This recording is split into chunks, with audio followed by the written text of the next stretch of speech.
जैसा कि आप सब लोग जानते हैं, कुछ महीने बाद दिल्ली के अंदर नगर निगम चुनाव हो रहे हैं और उसके लिए भाजपा ने अपनी तैयारी शुरू कर दी। और ठीक उसी तरीके से जिस तरह से हर चुनाव से पहले भाजपा की तैयारी होती है, चाहे वो उत्तर प्रदेश का मामला हो, चाहे वो दिल्ली का 2015 का चुनाव हो या दिल्ली का 2020 का चुनाव हो, भाजपा की एक ही तैयारी होती है, हिंदुओं को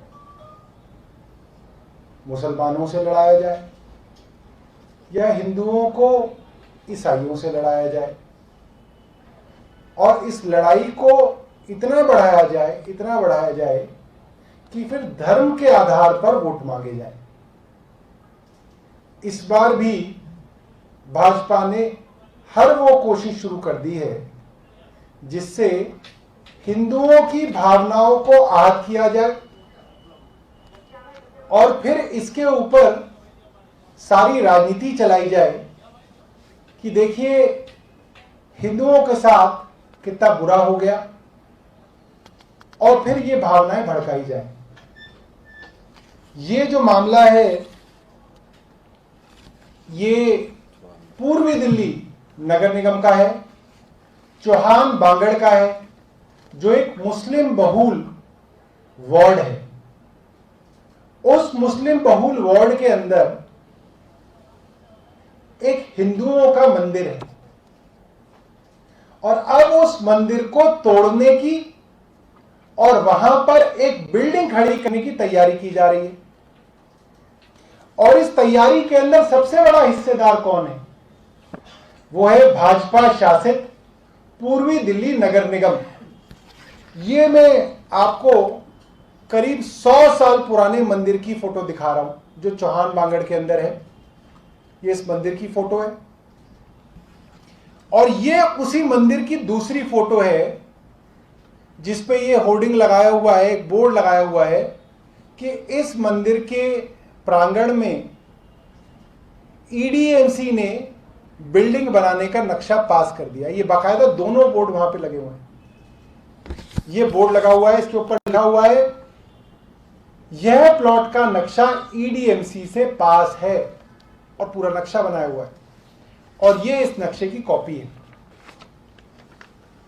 तो ईडीएमसी की चाल ये है कि इस मंदिर को तोड़वाया जाए, यहां पे एक बिल्डिंग की शुरुआत की जाए और फिर व्हाट्सएप के ऊपर जहर फैलाया जाए पूरी दिल्ली के अंदर कि देखिए साहब, मुस्लिम इलाके के अंदर एक हिंदुओं का मंदिर तोड़ दिया गया। और आइए इस नगर निगम का जो चुनाव है वो सड़कों पे ना लड़ा जाए, वो नालियों के ऊपर ना लड़ा जाए, वो सफाई के ऊपर ना लड़ा जाए, वो झाड़ू लगती है नहीं लगती इस पे ना लड़ा जाए। आइए ये मंदिर क्यों तोड़ा गया इसके ऊपर इस पूरे चुनाव को लड़ा जाए। ये भाजपा का पूरा एक षड्यंत्र है। और कल जब हमारे पार्षदों ने इस षड्यंत्र का पर्दाफाश किया और भाजपा को एक्सपोज किया, तो हमारे सभी पार्षदों को, जो चुने हुए पार्षद हैं और जो मनोनीत पार्षद हैं, जो इलेक्टेड काउंसलर्स हैं और जो नॉमिनेटेड काउंसलर्स हैं, सभी को 15 दिन के लिए सस्पेंड कर दिया गया। ये तो सीधा सीधा चोरी है और सीना जोरी है।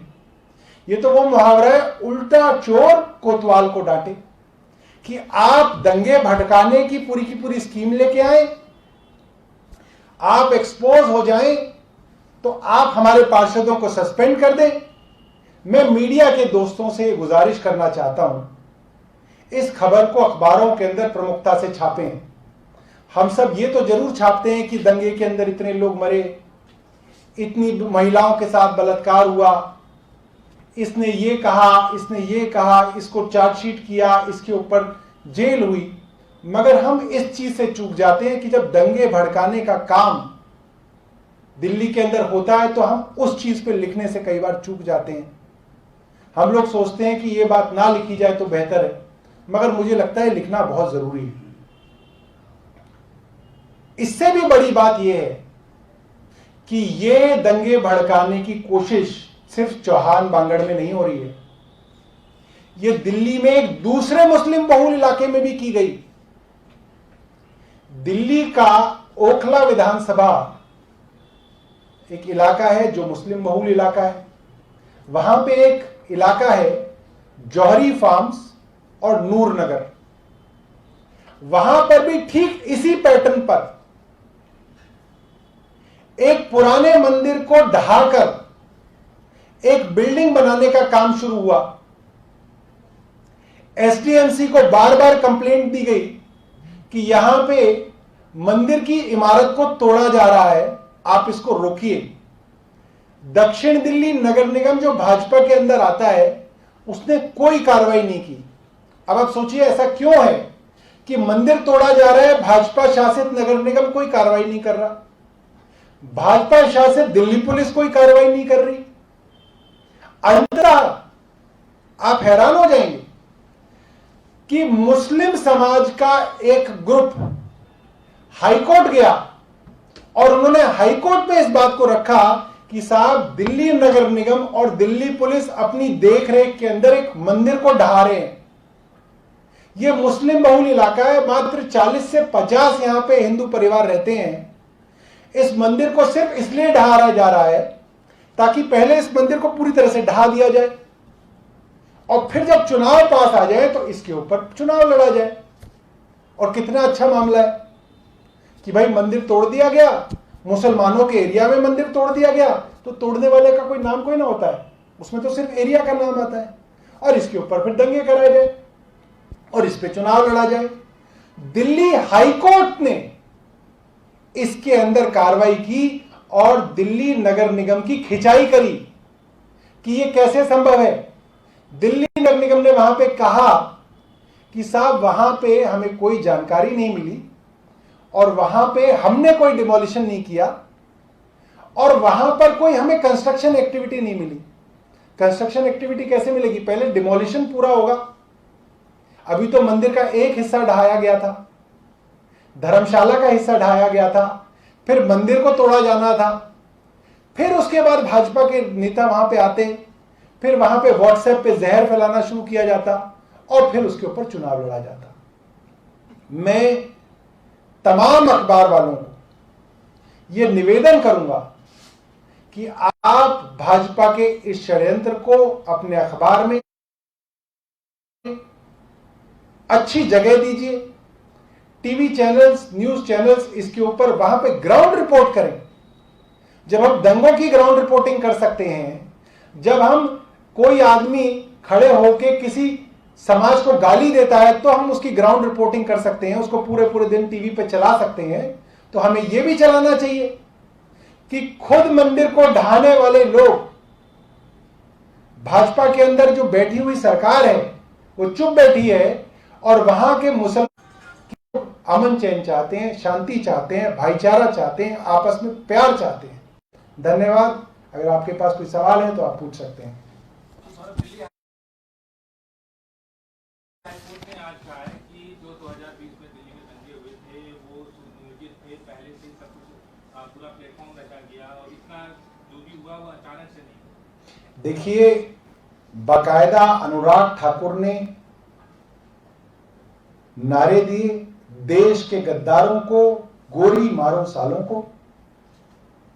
उसके बाद कपिल मिश्रा बाकायदा पुलिस के डीसीपी के साथ उनके संरक्षण में जहां पे प्रोटेस्ट हो रहा था वहां पहुंचे, वहां पे उन्हें पूरी तरीके से दंगे भड़काने का काम किया।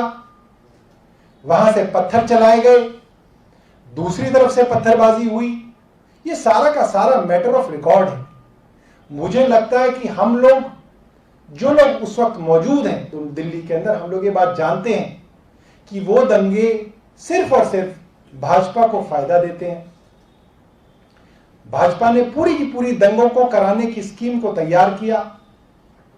जानबूझ के टोल के ऊपर प्रदर्शनकारियों को बिठाया गया, उनको ना हटाने के लिए पुलिस को कहा गया, पुलिस ने उनको वहां पे कई महीनों तक बिठाए रखा। भाजपा का पूरा कैंपेन सिर्फ और सिर्फ शाहीन बाग पर लड़ा गया।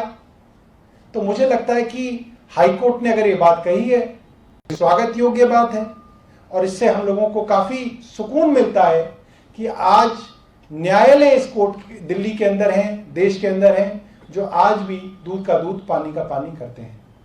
और कोई बात? नवजोत सिंह सिद्धू ने पंजाब कांग्रेस अध्यक्ष के पद से इस्तीफा दे दिया है। हाँ, उसके बाद अध्यक्ष तो वो क्या थे? अभी अध्यक्ष थे है, प्रदेश अध्यक्ष है। पंजाब के कांग्रेस के।